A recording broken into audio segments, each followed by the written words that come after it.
Most people don't come to Stoicism because they're curious. They come to it because something hurt. A relationship ended, something failed, life didn't go the way they expected, and suddenly emotions feel like a problem. They feel unstable, distracting, too powerful. And in that moment, Stoicism appears like an answer. Control yourself. Don't let things disturb you. Focus only on what you can control. It sounds clean, structured, almost like a system that can fix the chaos inside you. And to be fair, there is something real in that. The Stoics were not naive about emotions. They saw how easily people are pulled around by anger, fear, jealousy, anxiety. They understood how quickly a single reaction can turn into something much bigger. So they try to build a way of living that would protect a person from being ruled by those reactions. But the way this idea is usually understood today is where things start to go wrong. Because what many people take from Stoicism is not clarity. It's suppression. They start to believe that feeling strongly is the problem, that being affected is a weakness, that the goal is to reach a state where nothing really disturbs them anymore. And once that idea settles in, it quietly begins to reshape how they deal with everything. You can see it in small moments. Instead of admitting they're hurt, they tell themselves it doesn't matter.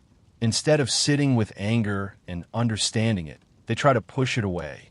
Instead of acknowledging fear, they label it as irrational and try to override it. And from the outside, it looks like control. They seem calm, composed, unaffected. But that surface calm can be misleading, because not reacting is not the same as not feeling. The emotion doesn't disappear just because you refuse to express it. It changes form. It moves inward. It becomes harder to access, harder to understand. But it's still there, shaping your behavior in ways you don't fully notice. This is where the quiet damage begins. Because emotions are not random noise. They are signals. They point to something. Anger can point to a boundary being crossed. Fear can point to something that matters to you. Sadness can point to loss, to something you valued. If you train yourself to treat all of these as disturbances to eliminate, you don't just remove discomfort. You remove information.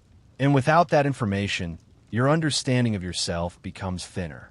You start making decisions based only on what seems rational on the surface, while ignoring the deeper currents that are actually driving you. And those currents don't stop existing just because you don't look at them.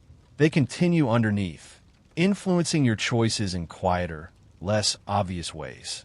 This is why suppression can feel like control for a while, because it simplifies things. Instead of dealing with complexity, you reduce everything to a rule. Stay calm. Stay rational. Don't be affected. And that rule works in certain situations. It helps you avoid impulsive reactions. It gives you space to think before acting. But when it becomes your default way of dealing with emotions, something starts to narrow. You become less reactive, but also less expressive. Less overwhelmed, but also less connected to what you feel. More stable, but also more distant from yourself. And that distance is subtle. You might not notice it in your daily routine. You still function. You still think clearly. You still make decisions. But there is a layer missing, a sense that you are managing yourself rather than fully experiencing yourself. This is not what the Stoics originally intended. If you read them carefully, they were not trying to erase emotion. They were trying to understand it. They made a distinction between uncontrolled emotional reactions and what they called appropriate feelings, responses that are aligned with reason, but still deeply human. But that distinction is often lost. What remains is a simplified version that turns Stoicism into emotional minimalism. Feel less, react less, care less. And that version spreads easily because it promises relief from pain without asking you to fully engage with it. The problem is that emotions don't work like that. You cannot selectively reduce only the painful ones. If you start shutting down anger, you often dull your sense of passion as well. If you suppress fear completely, you may also lose a certain kind of sensitivity to what matters. If you avoid sadness, you may also reduce your capacity to feel depth in anything else. Because these things are connected. They are different expressions of the same underlying system. And when you start controlling that system too tightly, You don't just remove chaos. You reduce richness. This is where the idea that Stoicism is lying begins to make sense. Not because the philosophy itself is dishonest, but because the way it is often practiced today creates an illusion. The illusion that you can become unaffected without losing something important. That you can stay perfectly rational while still being fully alive. That you can remove emotional disturbance without touching emotional depth. But real life doesn't separate things so cleanly. The same openness that allows you to feel pain is what allows you to feel meaning. The same sensitivity that makes you vulnerable is what makes connection possible. And if your goal becomes avoiding disturbance at all costs, you start closing the very doors that make those experiences possible. This is where the conflict becomes real. Because on one side, you have the desire for stability, for control, for a mind that is not constantly shaken by external events. And on the other side, you have the reality that being human involves being affected, sometimes deeply, by what happens around you. Trying to remove one side completely does not solve the tension. It just shifts it, and often it shifts it inward, where it becomes harder to see. You become someone who looks calm, but feels slightly disconnected. Someone who can handle situations without breaking down, but also struggles to fully engage with them on a deeper level. Someone who has control, but not always clarity about what they actually feel. And that is a strange place to be, because it looks like strength, but doesn't always feel like it. What makes this more complicated is that the people who follow Stoicism seriously are often not trying to avoid life. They are trying to handle it better. They're trying to become less reactive, less impulsive, less controlled by whatever they feel in the moment. And that intention matters. It is not shallow. It comes from a real desire to live with more clarity. But the way that intention gets translated into daily behavior is where things begin to shift. Because instead of learning how to move through emotions, many people learn how to stay above them. They observe what they feel, they label it, they distance themselves from it, and then they move on quickly. On the surface, that looks like awareness. It looks like control. But something important is missing from that process. They're not actually staying with the emotion long enough to understand it. They're stepping back too early. And when you step back too early, you interrupt the part where the emotion reveals what it is pointing to. You don't fully see why it is there, what triggered it, what it is trying to show you about your expectations, your values, your boundaries. You just manage it and move forward. Over time, this creates a kind of efficiency that looks impressive but becomes limiting. You become very good at not being disturbed, but not as good at being deeply aware of yourself. You can handle situations without reacting, but you don't always process them fully. They pass through you quickly, without leaving much visible impact, but that doesn't mean they are resolved. It just means they are not explored. And unexamined emotions don't disappear. They settle in quieter ways. They shape your tone, your patience, your decisions, your relationships. Not in obvious outbursts, but in subtle patterns that repeat. This is why someone can practice emotional control for years and still feel something is off. Not because they're failing at Stoicism, but because they're following a version of it that prioritizes distance over understanding. Real emotional clarity is not just about reducing reaction. It is about increasing awareness. And awareness takes time. It requires you to sit with something without immediately trying to fix it or neutralize it. It requires you to let the emotion unfold enough that you can see its structure, not just its surface. Anger is rarely just anger.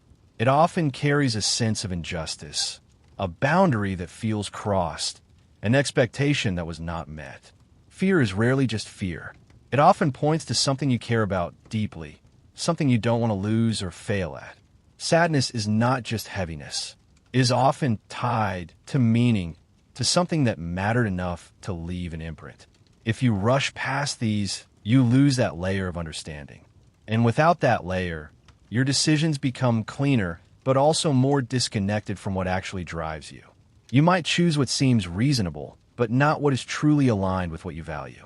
You might stay calm in situations where something inside you is telling you that something is wrong. You might avoid conflict, not because it is unnecessary, but because you have trained yourself to minimize disturbance at all costs. This is where emotional control starts to blur into emotional avoidance. Not in a dramatic way, not in a way that looks unhealthy from the outside, but in a way that gradually shapes your inner life into something more limited. You become someone who is difficult to upset, but also someone who finds it harder to feel fully engaged. You can navigate problems without breaking, but you also find it harder to access the intensity that makes certain experiences meaningful. And this is where the idea that Stoicism is misleading begins to take a stronger form, because it suggests that the highest state is one where you are no longer disturbed by external events. But if you follow that too strictly, you begin to treat disturbance itself as a problem, rather than as part of the process of understanding. Sometimes disturbance is not a failure of control. It is a signal that something matters. If nothing disturbs you, it can mean you are balanced, but it can also mean you are disconnected. And those two states can look almost identical from the outside. This is what makes it difficult, because the same calm that comes from deep understanding can also come from emotional distance. The same composure can come from clarity or from suppression. Without careful attention, it is easy to confuse one for the other. And once that confusion settles in, it shapes how you respond to everything.